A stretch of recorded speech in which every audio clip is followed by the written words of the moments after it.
We are live. Hello, welcome to GTFO. It's Friday again.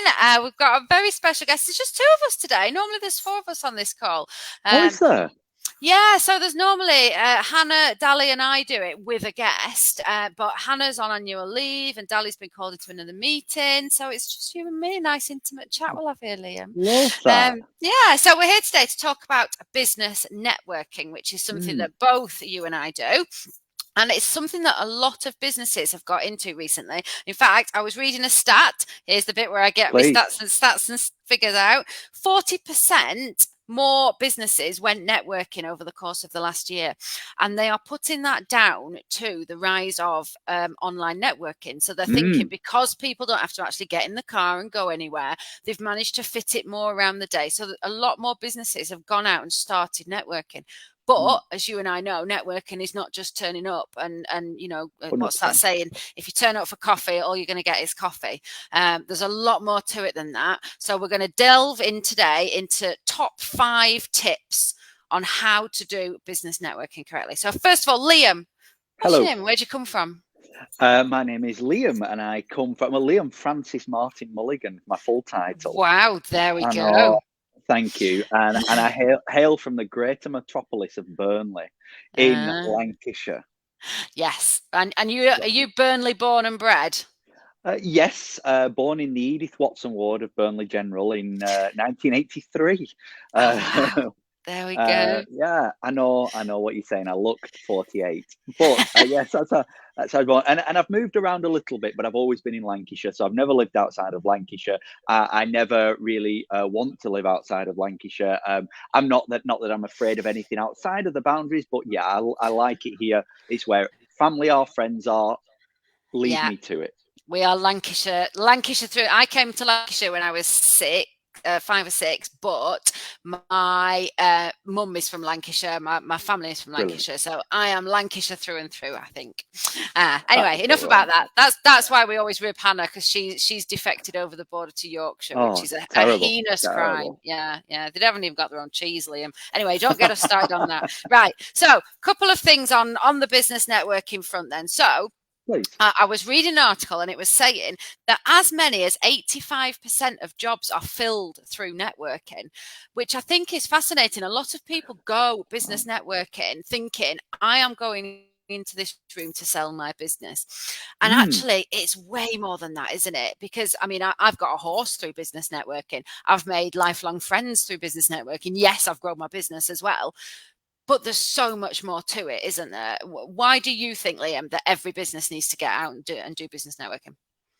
Gosh, I mean, networking and just being in a room with other business people completely changed my life, Rachel. And that is not me overselling it. It's not me being evangelical. It's the truth. It changed my life. I was in a place when I first went to and to be quite frank, 20 years I've been in business, and this year. And for 15 of them years, I'd never even heard of networking, not even knew it was a thing. And 15 years in business. And about 5 years ago, somebody said to me, you want to go and look at doing some networking to expand your business. And I was in a stage where I was kind of between businesses and not quite sure what I wanted to do with my next step. Went down to networking, and I met somebody there. Actually, in the same room, I met 2 people. The first person I met was a gentleman called Mark, who then said, I'm looking to start a new side of my business. I then got involved in that side of the business. It then opened me up to other opportunities in life, and set me on the path now to be the area director of a networking organization, and that really has just given me so much in life, helping people. I've understood my purpose, and that's not to be too deep. It really has. And I'm not saying that everyone goes to network and you're going to find your purpose in life. You probably already know it, but for me, that's what I discovered. The second thing that it gave me is that I found my future wife through networking. So yes, you did. Of course, you found a horse. I found something of equal value in our lives, and I'm not sure your fiance would appreciate being compared to a horse there, Liam. I can't even make it. I'm not even going to make a joke. No, stop talking. Stop digging. Sorry. Well, I didn't want to demean, or I didn't want to even give the unvalue to I horse. I know. And to me, the horses are most important thing. So I get you. And you're right. You're right. People got, and the saying that I trot out on many occasions is, people come for the referrals, but they stay for so much more. And listen, we know each other, Rachel. I am evangelical about relationships and networking, and I'm not just evangelical about a particular type of networking or a particular brand of networking. Actually, any relationships and any networking is fantastic as long as it's used right. And that statistic doesn't surprise me, actually. Yeah, I mean, there was another one that I was reading which said that this is a recent poll that they've done this year, and 80% of professionals believe that career success can be elevated through networking, which I think obviously, they've sort of fudged that in a slightly different way. But I think that's really interesting in the way that they've done that, because, as you said, it's not necessarily finding a new career. It's not even necessarily finding new customers or finding those bigger sales. I mean, for my networking journey, I was a little bit similar. So we'd moved to Baker, we'd moved to a new area. We had Grow Traffic. Grow Traffic was already a business, but I'd never done any networking. And essentially, I didn't know anybody around here. My son was at school. My husband was working in Manchester. And I thought, if I don't get out and talk to somebody other than the dog, I am literally going to go insane. And so I met somebody who said, come along to this business networking meeting. And I went along, and I found friends, I made connections in the local area, but like you said, so many opportunities opened off the back of that. And, I run the BBA because I went to that networking meeting. We work with the council on various projects because of that networking meeting. And it's not just about, you pays your money at the door and you grow your sales funnel, although that's the fundamental bit that you go for. But it's all those other doors that it opens. And like you say, career elevation, it's being recognized in your local community, being known by people, being seen in the rooms with people. And it's just so important, isn't it? If you don't want to be an insular business, which, now that more businesses are moving online, it's so important that people still buy from people. That face-to-face element of it is still fundamental. And you've still got to get out there and you've got to have those conversations with people, don't you? Absolutely. Honestly, you're right. I actually, and I always come back to the point of it. I don't mind where you network. Go to the Rotary, go to the Round Table, go to Chamber or Shout or Bob. They're all brilliant, by the way. If you look at watching this and going, oh, I'm not sure which one to go for, go to them all. They're all brilliant. Go to them all. You'll find find your tribe. Yeah, go and try them all out and figure out which one's right for you. Yeah. There's a spectrum in networking, so you go to them all, and it's just that, you're right, it's that elevation in the community, it's getting your name out there. And if you're a solopreneur, as they call them nowadays, or you're just working on your own, just that support of being, I've got a legal question at the minute that I need answering, and after this call I'm going to be ringing somebody in my network. I'm going to say, actually, can you just give me a little bit of pointers? Now, I don't expect that advice for free, but I expect it to be straightforward. I expect them to answer the phone. That's the beauty of it. So come for the referrals, but genuinely stay for lots more than that. Yeah, and I mean, we are going to come on to the top 5 tips in a minute. We're not just going to sit here and have a nice chin wag. But when the COVID pandemic hit, with the Bake Up Business Association that I chair, which is Bake Up is a fairly small town, but we've got about 250 businesses who are in touch with us in some way. And when the pandemic hit, that was one of our busiest meetings. So I just said, right, I'm going to open the Zoom room. I had to talk quite a few people through how to use Zoom, because this was back in March 2020 when everybody had never heard of it. And I just opened the Zoom room. We just had a meeting, and it was literally just, are you okay? Practically speaking, what can we do to help you? What do you need? Do you need clarification on the regulations? Do you need to know where to buy some Perspex? Do you need to know where to get hand sanitizer? Let's just connect people. And like I said, that was one of the busiest meetings. And I think that's what's brilliant about business networking. You're absolutely right. If you are one of those, even 2-3 man band businesses, you need that support network. You need to have people who you trust, who you can turn to when you need a bit of HR advice or a bit of legal advice, or whatever it might be. You need that network, and that's what business networking is good for. Right. So let's move on to our top 5 tips then. So top 5 tips for getting the most out of business networking for your business. Number one, turn up with a purpose. I like that bit. Tell me, Liam, why turn up with a purpose? Well, because who wants to waste the time going to something and not getting anything out of it? First of all, we're all busy. I mean, we do a thing, don't we? Hands up if you're busy. Well, everyone puts their hands up. We're all working, whether it's 9 to 5 or 8 till 6, or we're all busy. We've all got families and da, da, da.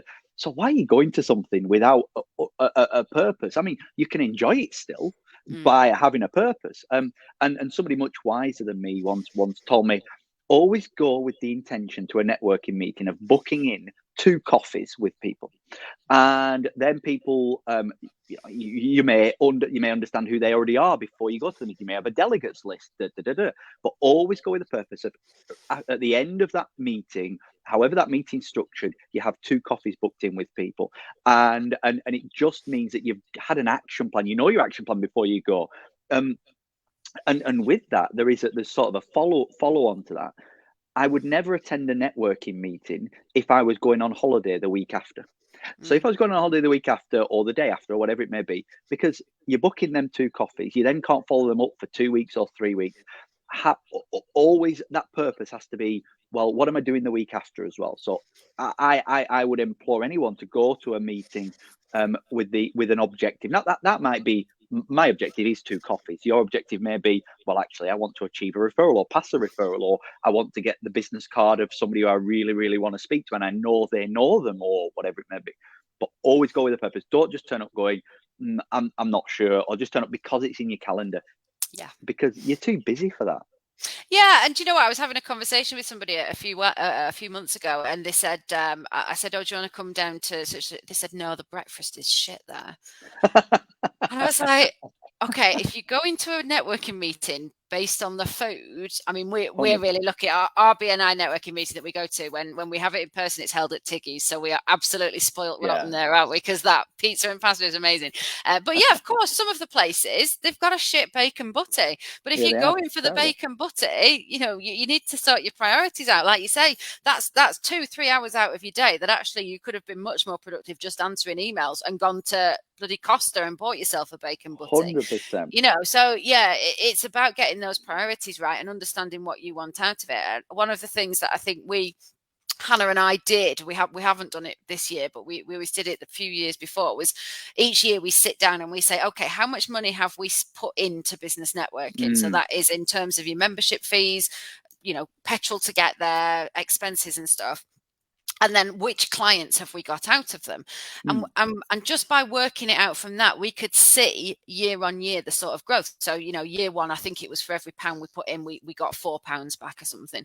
And then the year after it grew. So, if you are a really detail oriented person, look at it from that point of view. Look at it, for every pound I put in, I want to get £10 out. That's fine. Or as you say, if you're a bit more, not so statistic orientated, then yeah, just say, I want to come out with one meeting booked, or I want to come out with having had one really good conversation, or with 3 business cards. So it's, the goal is going to be individual to you, isn't it? Well, it's about having that purpose.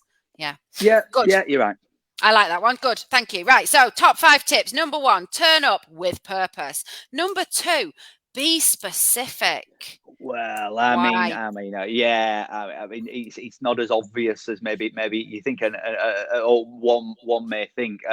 But being specific really is key. Really nailing down exactly who you're looking to speak to. Now, I would ask all business owners to have that avatar in their mind, who's their perfect client, and hopefully you do, and not just say, well, I'll do any jobs, because frankly, I could give somebody 100 referrals tomorrow. And I always use the example whenever I'm in personal development sessions, and people say, well, I could, mortgage broker, I could do mortgages anywhere. I just want anybody who wants a mortgage. Well, frankly, I've got a cousin who wants a mortgage, who's got 20,000 CCJs. They live in Exeter. They've got no deposit.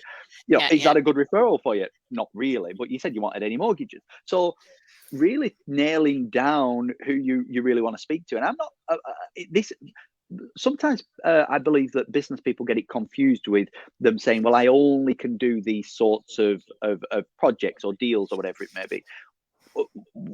We all know what a joiner does, right? A joiner makes things out of wood. Well, do you know, that's fine. You're going to get, when you go to networking, you say you're a joiner. Well, you're going to get joinery jobs because we all know what joiners do. But if you say, well, actually, I want to do high-end kitchens in, I don't know, the Ribble Valley, then, you know, you say what your dream is, because you're going to get them if you say it often enough. You're going to get the other jobs anyway. The I don't know, the broken wardrobe cupboard or whatever it may be.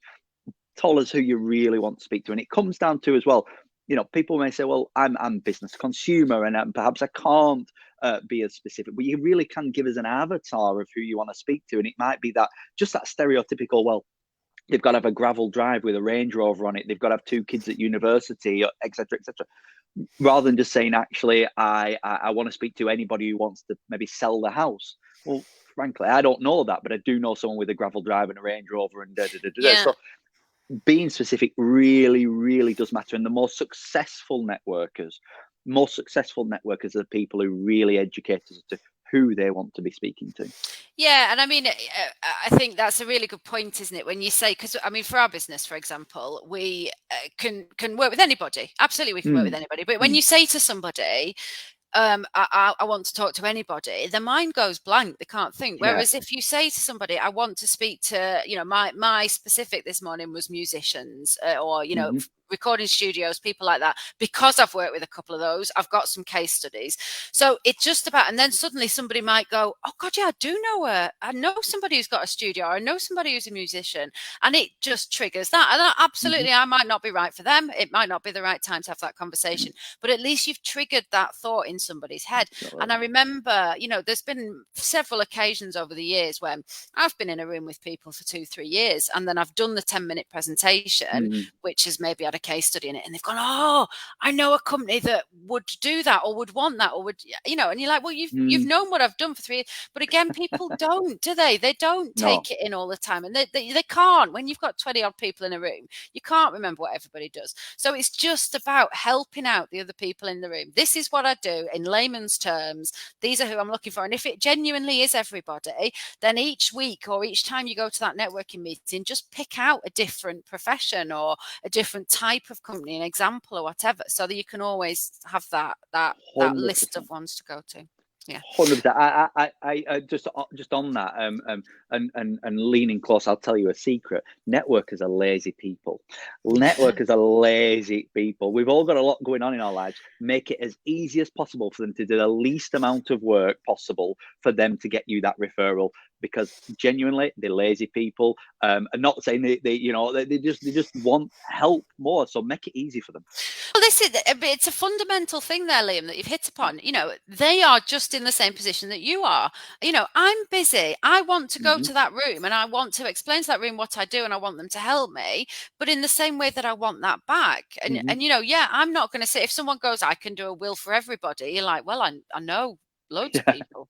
That's it. If you're like, I want to do a will for women in the 30s with young children, you're like, okay, now I've got that. You know, I can think of some people now. And yeah, absolutely. It just, you would like somebody to do it to you, so you do it to them. That's the upshot, isn't it? Okay, so top 5 tips. Number 1, turn up with purpose. Just want to quickly say as well, Liz has made a really good comment. Explain the problems you solve for your clients. That's really important. Explain what the problem was and explain how you solved it. And again, that triggers those points. So anyway, top 5 tips. Number 1, turn up with purpose. Purpose bit is important. Number 2, be specific.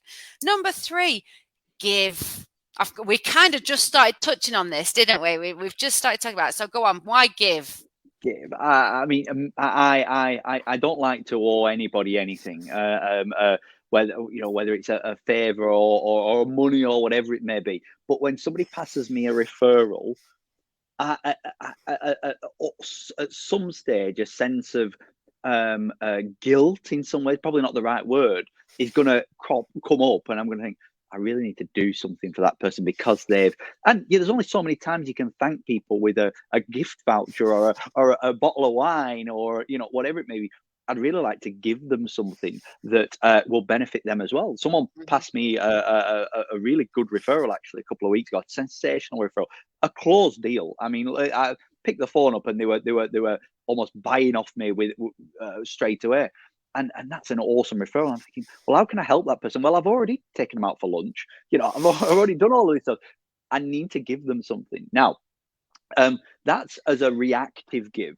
So, give as much as possible, but actually giving to somebody first then flips it. And they almost, if they are switched on enough and if they are a good relationship builder, then they will have the same feeling. They want to give you back. So the best way to generate referrals, I cannot tell you enough. The best way to generate referrals is to allow people to give you referrals because they owe you something. And that's not manipulating them. That's actually just saying, listen, I'm trying to help you. Please, would you help me out? And they invariably just want to help you out. So give first before you want to receive from a room. We have that conversation so many times within Grow Traffic. I'm always like, such a body's given me 2 referrals. I've got to find them something, guys. What have you got? Give me something I can give back. And it absolutely is that. Like you say, it's guilt is quite a sort of laden word, but it's not quite that. It's human nature, isn't it? You want to help somebody. Somebody's helped you. You want to do something back.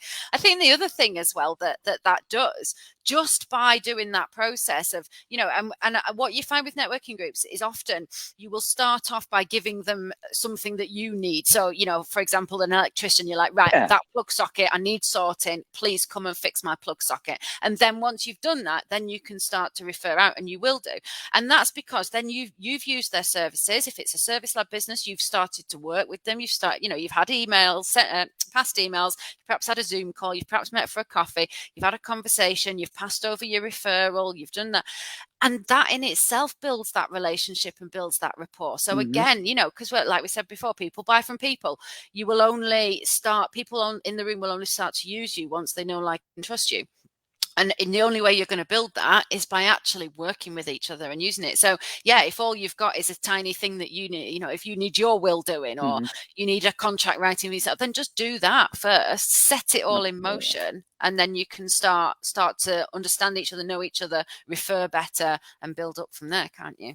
Absolutely right. There we go. Right. Top 5 tips. Number 1, turn up with purpose and preferably biscuits. Number 2, be specific. Number 3, give.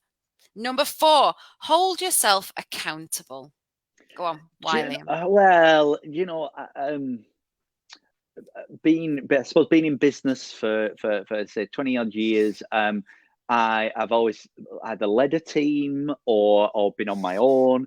And it's a thing that I really struggle with, and both holding people accountable and holding a sort of people holding me accountable, and I'm continuously working on that. I'm not a perfect person, but I think that accountability is key in getting more out of your relationships and doing what you say you're going to do. And I don't struggle with that side of it, but it's more just being able to bring referrals to people and saying, well, actually, they've given me something. And we're all, as I say, we're all maybe a bit lazy people, and maybe I procrastinate a little bit and drag it on, and then something drops in my lap and I find them a referral. That's really, really honest with you. But holding yourself accountable, do what you say you're going to do, turn up when you say you're going to do, hold yourself accountable to the actions that other person would expect of you in that relationship, not just in networking or whatever it may be, just in that relationship with somebody who's a referral partner to you.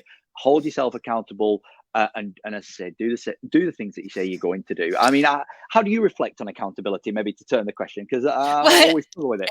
Yeah, do you know what? I always struggle with it. And the thing is, I think this is, Hannah and I have been doing some interviewing and Dali for a Grow Traffic position. And one of the questions we've had this week is, are you a details person or a big picture person? Because Hannah, Dali and I, the 3 directors in Grow Traffic, we're all great at coming up with the ideas, and we'll set things in motion, and we're really enthusiastic, and we dive in. Let's do this. Let's try that. Yes, I'm writing it. I've set the Trello board up. We've done it, blah, blah, blah. What we then are really crap at is our attention will go and we're on to the next thing, like, something else next time. So we need somebody who will pull us back, and we'll do that, and we'll go, hang on, you said you were going to do that 2 weeks ago. Have you done it? And I think this is the thing, you know, if you are in business by yourself, then you need to figure out ways and systems and processes that will help you. So use Asana or Trello or some sort of task management system that will remind you, put things in your calendar, you know, chase up such and such a body. Put it in as a task or whatever. If you know you're not good at that following up thing, if there are multiple people in the business, then absolutely use the people that are great at this sort of stuff to prompt you and to poke you and to say, come on, you know, you said you'd do that. I think the other thing as well, you mentioned there, Liam, about being honest. I think be honest with people. That's really, you know, when I meet people first, when in a networking meeting, one of the first things I say is, I'm terrible at names. I will forget your name because that then gets me off the hook 3 minutes later when I can't remember what the hell they're called. But also, you know, I say to people, I will, and I have every intention of phoning you when I get back, but I will very likely get distracted and then I'll do the horses and then I've forgotten. If I haven't rung you by 5 o'clock, please will you give me a bell? And just do it that way. And I think as long as you're upfront with people, then you know you've got that understanding that you're not just being crap. Agreed. Systems and processes, and if you are not good at accountability, put those systems in place that will prod you. I mean, I don't know about you, Liam. I'm one of those people that has like 50 million alarms on my phone. Like, remember to do this. Remember to do that. Yeah. Always. Terrible. I've even got in my diary at 12 o'clock every day lunch. So I remember to eat. Genuinely. There you go. What crackpots need to be reminded to eat at midday? Yeah, well, that's what these systems were designed for. People like us, but we're great at other stuff, Liam. Even if we forget lunch. Okay, top 5 tips. Top 5 tips. Number 1, turn up with purpose. Number 2, be specific. Number 3, give more than you take. Number 4, hold yourself accountable and put systems and processes in place if you know you're crap at that. And number 5, I like this one, Liam. Don't be a knob. Absolutely right. I mean, we there's no boast here. Mobile phones here. They've got 3,000 people in my mobile phone. Genuinely, in my contacts, 3,000 people. Probably there's another 5,000 on LinkedIn. There are, you know, numerous people on Facebook. And you know, I probably know, I don't know, let's say 3 dozen plumbers, okay? 3 dozen plumbers. And there's probably only 2 of them that I would really get along with and spend some time with and want to pass referrals to. And do you know, we all have competition. We all have people who do what we do. Unless you're, I don't know, Richard Branson, who's probably still got competition with Blue Moon or whatever they're called in the space race. And so we've all got competition. And do you know, we want to deal with nice people, so don't be a knobber. You know, when you go into to networking meetings and you get all sorts of personality types. You've got the wallflowers, you've got the people who are quite gregarious. All have a place, but just being a knob is just not who I want to deal with. I want nice people, nice business. I want to be able to refer nice business. And somebody somebody much more bright than me said it more eloquently, but they said that someone's perception is their reality. So someone's perception of you is their reality. You may not think that you're projecting that reality, but people, if you act like a knob, people think you're a knob, and you're not going to get referred because they won't pass the best client. And you may say, well, I'm not getting anything out of this networking malarkey, whether it's chamber, BNI, shout Bob. I can tell you because you're a bit of a knob. So don't be a knob, and you might get more referrals. Do you know what, as well, though? It's back to that point, isn't it? Everybody is busy. And the last thing you want, you know, you meet somebody at a networking group, right? And it might be the first time you've met them and you might need their services, but you might just at that point in your diary, you might say to that person, I do need to have a conversation with you, but like just for the next 3 weeks, I'm manic. I've got loads of stuff on, you know, can I come back to it? I mean, I had this fairly recently, somebody new that I met and they just started hounding me. And like after about 2 weeks of just being hounded, phones, emails, or, you know, can we book a meeting? Can we do this? I was like, do you know what? No, I'm done. I haven't got the headspace and you've annoyed me now, and that's it. And it's so easily done. And there's a very fine line, and I get it. Some people are enthusiastic, but you don't walk into a networking room and immediately start shouting about what you're doing, pushing yourselves onto people. It's really, it's just bad manners, isn't it? It's just basic stuff. So yeah, and I think, learn to take hints from people. So if somebody says to you, yes, I do want a chat, or but I'm busy for the next couple of weeks, then just make a note in your diary or your system or whatever, follow them up in a month or 2 months and just see where they're up to then, and just keep the conversation going. So yeah, there are training courses that you can go on if you feel like, your communication styles are struggling, or you're not quite getting it, or you've been networking, like you're saying, you're not getting a lot out of it, because chances are, if you're really doing that, you are the knob and you probably need to go and do something about it. Basically. It's like there's one in, I don't know, 1 in 4 people in the world are Chinese. Well, 1 in 4 people alternatively are a knob. So if you look around the room and the 3 people go, well, they're not. It's you. Everyone's going to be going home and counting people now in the room. And I think the other thing as well, it's back to what we've been saying all the way along. People buy off people. It's also called relationship marketing, sometimes networking, isn't it? And the reason for that is that you need to build relationships and you need to build rapport. And so just be nice to people. And the thing, what I like about some of our networking groups as well, they take it out of that business setting and they do the social things. And that might be, going walking, going for a beer, going for a coffee, meal in the evening, whatever it might be. But I think that's really important as well, building up that friendship side so that you can get along with people and you can figure out, maybe if you are annoying someone, maybe when they've had a couple of beers, they might tell you, back off, you're getting on my nerves. and then you can build it back. That's brilliant. We've done our 5 top tips and we are out of time, Liam. So thank you so much. I will run through them one last time and then I'm going to come to you for one final top tip, please. So final last word. So top 5 tips for getting the best out of your business networking. Number 1, turn up with purpose. Number 2, be specific. Number 3, give more than you take. Number 4, hold yourself accountable, or find people that will hold yourself accountable, or put systems in place that will do it. And number 5, don't be a knob. It's just basic. Liam, final thought on all of that. It all comes down to one word: credibility. And if you want to build your credibility up quicker, it's time and consistency. That's how to get stuff out of relationships. Absolutely, yeah. And my final word would be, we have said it, but just try them. Just go out and try them. As we said, there are loads of different types of networking groups, and even within the same organizing structure, each different meeting will be different because of the people in there. So try a few, go visit in a few different groups and chapters and what have you. You will find a group that's right for you. You will find friends. You will find a horse and a wife, and potentially you will grow your business. Yeah. Maybe both at the same time. Maybe both. There we go. We'll not go down that route, Liam. I've already been in trouble for things like that before. So brilliant. Thank you so much, Liam, for joining me. I really, really appreciate that. Thanks if you all have watched, it's been really good. Thank you. We've had this plan for about 4 months, haven't we? If you are listening back on podcast, please rate us and review us. If you are watching on YouTube, subscribe below, guys. Thank you very much. We will be back next week with another one. See you soon. Now we have to wave, Liam. We have to wave whilst I press in. Bye.